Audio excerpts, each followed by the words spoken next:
Hi everyone, welcome to finance with family man. ఈరోజు మన retirement ప్లానింగ్లో ఒక 3 స్టెప్స్ గురించి డిస్కస్ చేద్దామండి. విచ్ ఈజ్ అంటే మన ఫ్యామిలీ సెక్యూర్గా అండ్ మనం రిచ్గా రిటైర్ అవ్వాలి అంటే ఇలాంటి టిప్స్ అనేది మస్ట్ ట్రై అండి.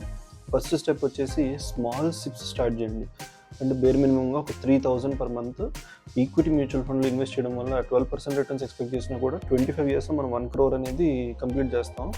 అదే మనం ఏంటంటే మన టార్గెట్ మనం 2 days బ్యాక్ డిస్కస్ చేసుకున్నాం. మన టార్గెట్స్ అనేవి ఎలా సెట్ చేసుకోవాలి, గోల్ అనేది ఎలా సెట్ చేసుకోవాలి. అలా సెట్ చేసుకోవడం ద్వారా మన టార్గెట్కి ఎంత అమౌంట్ కావాలి, మనం ఎంత సిప్ అనేది ఇప్పుడు స్టార్ట్ చేసుకోవాలి, అలాంటి దాని ద్వారా మనం మన టార్గెట్ని పర్ఫెక్ట్ టైంకి రీచ్ అవ్వగలుగుతాం.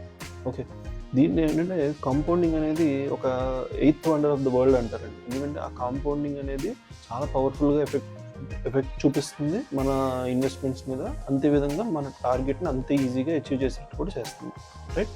సో సెకండ్ టిప్ వచ్చేసి ట్యాక్స్ సేవింగ్ ఇన్వెస్ట్మెంట్స్ యాడ్ చేసుకోండి మీ పోర్ట్ఫోలియోలోకి. Like ELSS mutual funds. దీంట్లో మనం 5,000 ఇన్వెస్ట్మెంట్ చేసినా కూడా 12% అనే రిటర్న్స్ అండ్ అడిషనల్గా 1.5% ట్యాక్స్ సేవింగ్ అవుతుంది. అంటే 1.5 lakhs ట్యాక్స్ సేవ్ అవుతుంది అండర్ 80C సెక్షన్. సో మనకి ఒక సైడ్ ELSS ఫండ్ ద్వారా ఇన్వెస్ట్మెంట్ మనకి రిటర్న్స్ వస్తుంది, ఇంకో సైడ్ అరౌండ్ 1.5 lakh వరకు మనకి ట్యాక్స్ సేవింగ్ ద్వారా కూడా వస్తుంది.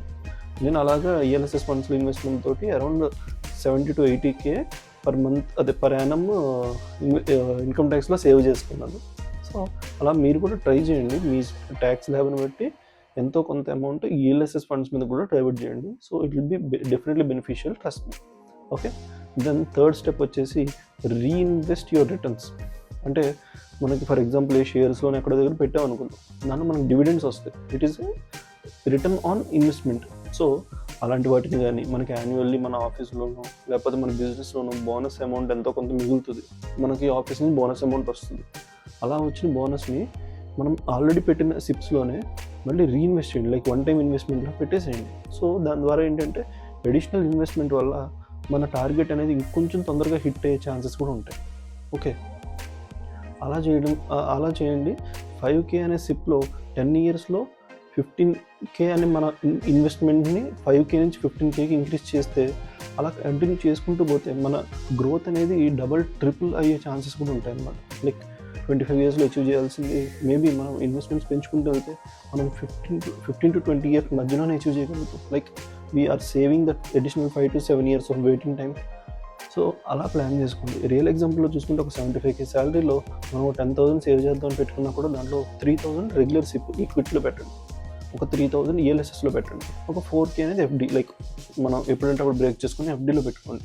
సో ఒక 20 yearsలోనే మనం around 50 lakhs of corporation build చేయగలుగుతాం. ఇలా మన పోర్ట్ఫోలియోని డైవర్సిఫై చేయడం వల్ల. సో అలా చేయండి. నేను నా ఫ్యామిలీ రిటైర్మెంట్ ప్లాన్ అనేది ఆల్రెడీ స్టార్ట్ చేసుకున్నాను.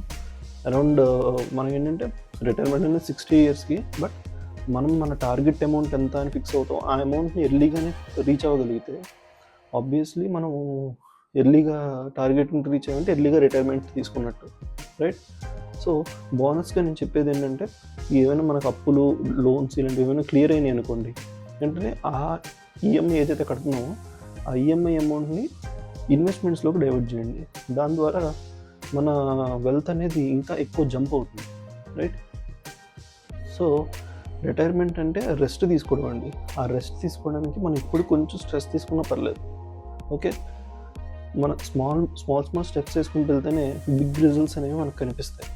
మనకు బిగినింగ్లో స్లోగానే అనిపిస్తుంది గ్రోత్, బట్ టార్గెట్ అనేది చాలా బల్కీగా హ్యూజ్గా హిట్ అవుతుంది, ట్రస్ట్ మీ. సో డైలీ షార్ట్స్లో ఒక టిప్ షేర్ చేస్తున్నాను అండ్ ఫుల్ లెంత్ వీడియోలో ఫుల్ డిస్క్రిప్షన్ ఇస్తున్నాను. సో సబ్స్క్రైబ్ చేయండి. ఈ వీక్ అనేది సక్సెస్ఫుల్గా కంప్లీట్ చేశాను. సో రేపు మళ్ళీ బడ్జెటింగ్తో స్టార్ట్ చేద్దాం, మనీ స్మార్ట్ అవుదాం, మనల్ని మన ఫ్యామిలీని సెక్యూర్ చేద్దాం. బాయ్.